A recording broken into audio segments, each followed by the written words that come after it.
হুজুর আকরাম নূরে মুজাসসাম সাল্লাল্লাহু তাআলা আলাইহি ওয়াসাল্লাম ইরশাদ করেন, নিঃসন্দেহে ঈমান মদিনার দিকে সেভাবে ফিরে আসবে যেভাবে সাপ নিজের গর্তে চলে আসে। বুখারী শরীফ এবং মুসলিম শরীফের মধ্যে, ইবনে মাজাহ শরীফের মধ্যে হাদিস উল্লেখিত রয়েছে।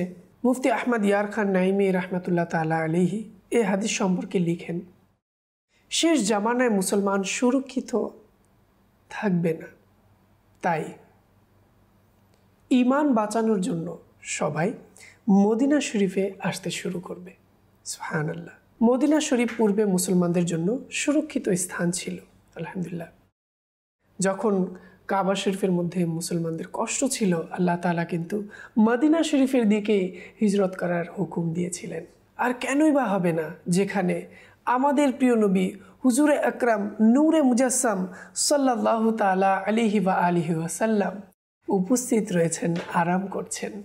আলহামদুলিল্লাহ, পূর্বে থেকেই মদিনা শরীফ ছিল ঈমান সুরক্ষিত স্থান, যেখানে মুসলমানরা নিজেদের ঈমান হিফাজত করতে পারবে এবং সেই মদিনার দিকে মুসলমানরা ছুটে আসবে।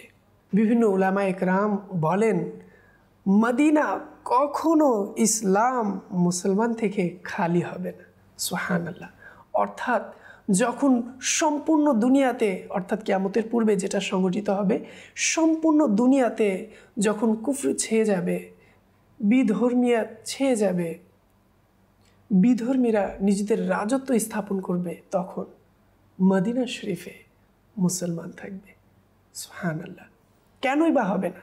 আমাদের প্রিয় আকা হুজুর আকরাম নূরে মুজাসসাম সাল্লাল্লাহু তাআলা আলাইহি ওয়াসাল্লাম যে মদিনা শরীফে আরাম করছেন।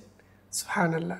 তাই তো আলা হযরত ইমামে ইশকে মোহাব্বত মদিনার দিওয়ানা রাহমাতুল্লাহ তাআলা আলাইহি নিজের প্রসিদ্ধ হাদায়াকে বকশিশের মধ্যে এভাবে লেখেন, মদিনে কে খিতে खुदा तुझको रखे,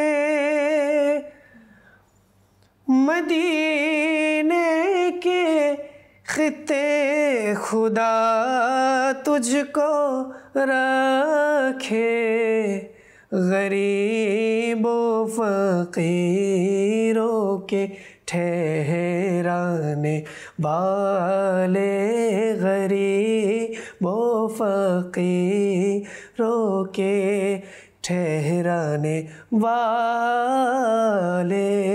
सुभान अल्लाह।